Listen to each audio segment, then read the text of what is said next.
ओम शांति। आज 28/10/2024 की ईश्वरीय महावाक्य हैं। आज की मुरली का सार है, मीठे बच्चे, सद्गुरु की पहली पहली श्रीमत है, देही अभिमानी बनो, देह अभिमान छोड़ दो। प्रश्न: इस समय तुम बच्चे कोई भी इच्छा व चाहना नहीं रख सकते हो, क्यों?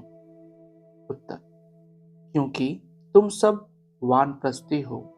तुम जानते हो इन आंखों से जो कुछ देखते हैं वह विनाश होना है। अब तुम्हें कुछ भी नहीं चाहिए, बिल्कुल बेघर बनना है। अगर ऐसी कोई चीज पहनेंगे तो खींचेगी, फिर देह अभिमान में फंसते रहेंगे। इसमें ही मेहनत है। जब मेहनत कर पूरे देही अभिमानी बनो तब विश्व की बादशाही मिलेगी। आज की मुरली से मुख्य पॉइंट्स। यहाँ बाप तुमको देही अभिमानी बनाते, खुद भी देही है ना। समझाने के लिए कहते हैं, मैं तुम सभी आत्माओं का बाप हूँ। उनको तो देही बन बाप को याद नहीं करना है। अगला, बाप मनुष्य सृष्टि का बीज रूप है, फिर वह सत्य है, चैतन्य है, नॉलेजफुल है। उनको इस सारे झाड़ की नॉलेज है, और कोई को भी इस झाड़ की नॉलेज है नहीं।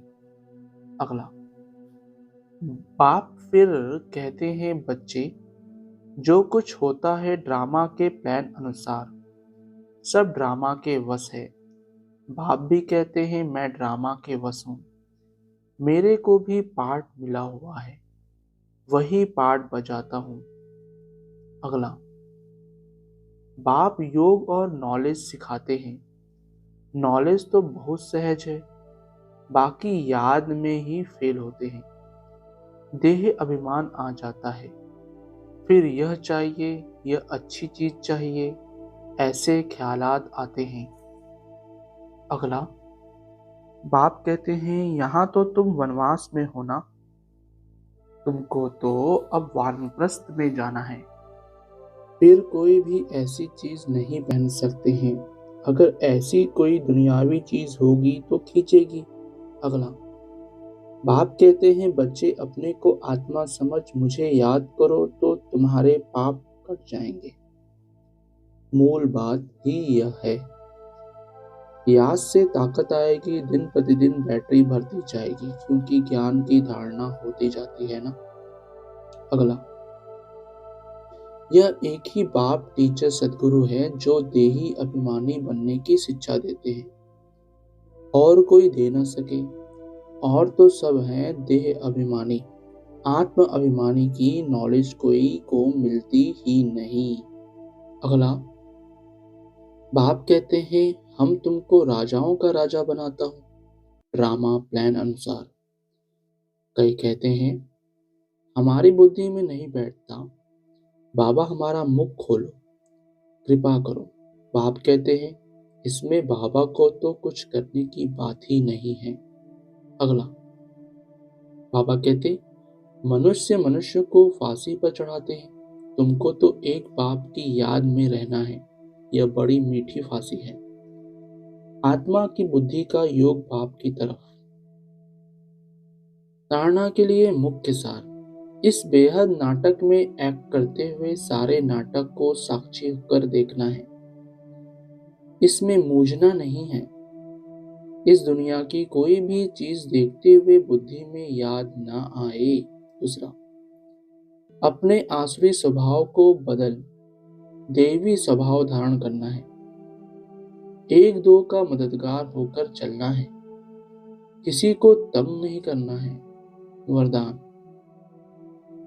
स्वयं में सर्व शक्तियों को इमज रूप में अनुभव करने वाले सर्व सिद्धि स्वरूप भव। स्पष्टीकरण, लौकिक में किसी के पास किसी बात की शक्ति होती है, चाहे धन की, बुद्धि की, संबंध संपर्क की, तो उसे निश्चय रहता है कि यह क्या बड़ी बात है। वह शक्ति के आधार से सिद्धि प्राप्त कर लेते हैं। आपके पास तो सभी शक्तियां हैं, अविनाशी धन की शक्ति सदा साथ है, बुद्धि की भी शक्ति है तो पोजीशन की भी शक्ति है। सर्व शक्तियां आप में हैं। इन्हें सिर्फ इमर्ज रूप में अनुभव करो तो समय पर विधि द्वारा सिद्धि प्राप्त कर सिद्धि स्वरूप बन जाएंगे। स्लोगन: मन को प्रभु की अमानत समझकर उसे सदा श्रेष्ठ कार्य में लगाओ।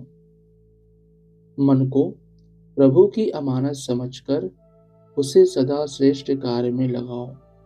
अच्छा, ओम शांति मीठे बाप दादा, ओम शांति ब्राह्मण परिवार, ओम शांति।